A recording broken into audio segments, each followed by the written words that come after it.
நைன்த்துன்னு comment பண்ணிட்டு இருக்கான். என்னதான் இவன் கமெண்ட் பண்றான்னு பார்த்தா, நைன்த்துக்கு மண்டே எக்ஸாமுங்க, தமிழ் எக்ஸாம், அதுவும் எதுவுமே இம்பார்ட்டனே இல்லையா அப்படின்னு ஒருத்தவங்க நைன்த் தமிழுக்காக நிறைய பேர் கமெண்ட் பண்ணிட்டு இருக்கீங்க. உங்களுக்காக இப்ப நைன்த் தமிழ் இம்பார்ட்டன்ட் என்னன்னு பார்த்துலாமா? வாங்க. நைன்த் ஸ்டாண்டர்ட் ஸ்டூடெண்ட்ஸ், உங்களுக்கான தமிழ் அப்டேட் இம்பார்ட்டன்ட் வந்துருச்சு, பாத்துக்கோங்க. நைன்த் தமிழ் நாளைக்கு எக்ஸாம் வச்சுக்கிட்டு இப்ப வரைக்கும் படிக்காம இருக்கேன்.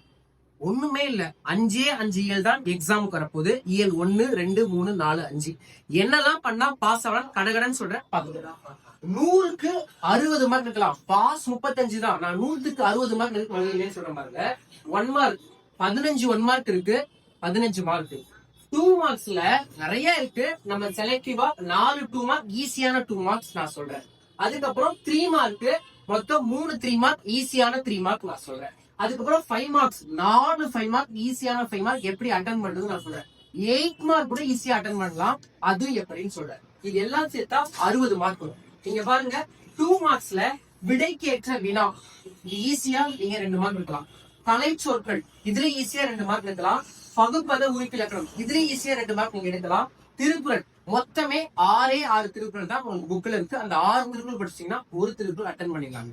அதுக்கப்புறம் பக்தி வினா, 3 மார்க் செக்ஷன் போனீங்கன்னா மொத்தம் 3 எழுதலாம். பக்தி வினா, பேராகிராஃப் மேல கொடுத்துட்டு ஒரு பத்தி 4 லைன்ல ஒரு பத்தியை கொடுத்துட்டு ஒரு பேராகிராஃப் வந்து கீழே 3 கொஸ்டின் கேட்பாங்க. அந்த பேராகிராஃப்ல அதுக்கான விடைகள் இருக்கும். அதை தேர்ந்தெடுத்து எழுதி 3 மார்க் ஈஸியா வாங்கலாம். அதுக்கப்புறம் மனப்பாட வாழ்க்கை, நான் சொல்ற 2 மனப்பாட வாழ்க்கை மட்டும் படிச்சாலே போதும், நீங்க ஒரு மனப்பாட வாழ்க்கை அட்டன் பண்ண முடியும். அதுக்கப்புறம் அழகீட்டு வாய்ப்பாடு, இந்த அழகீட்டு வாய்ப்பாடும் ஈஸியான முறையில நீங்க 3 மார்க் எடுக்கலாம். அதுக்கப்புறம் 5 மார்க், 5 மார்க் கூட ஆமா கொடுக்க முடியும். எப்படின்னு பாருங்க, படிவம், உங்களுக்கு ஒரே ஒரு படிவம் தான் இருக்கு.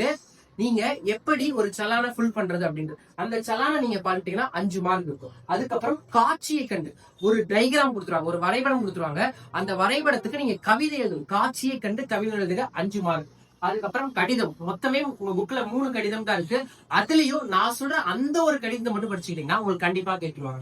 அதுக்கப்புறம் பாணையம் பாராட்டு, எதுகை முனை இது எல்லாமே பார்த்துட்டீங்க, இதையும் படிச்சுக்கலாம். அதுக்கப்புறம் 8 மார்க்ல ஒரே ஒரு கதை, தண்ணீர் கதை, டைரக்டா சொல்ற இம்பார்ட்டன்ட் படிச்சுக்கோங்க, கண்டிப்பா கொஸ்டின் பேப்பர் இருக்கும். இது எல்லாமே டீட்டெயில் தான கொஸ்டின் வித் ஆன்சரோட வேணுமா? பேஜை மறக்காம ஃபாலோ பண்ணிட்டு பிடிஎஃப்னு கமெண்ட் பண்ணி கொஸ்டின் வித் ஆன்சரோட இந்த பிடிஎஃப் வாங்கி நீங்க ஸ்கோர் பண்ண முடியும். மறந்துடாம ஸ்கோர் பண்ணி நல்ல மார்க் எடுங்க. தேங்க்யூ.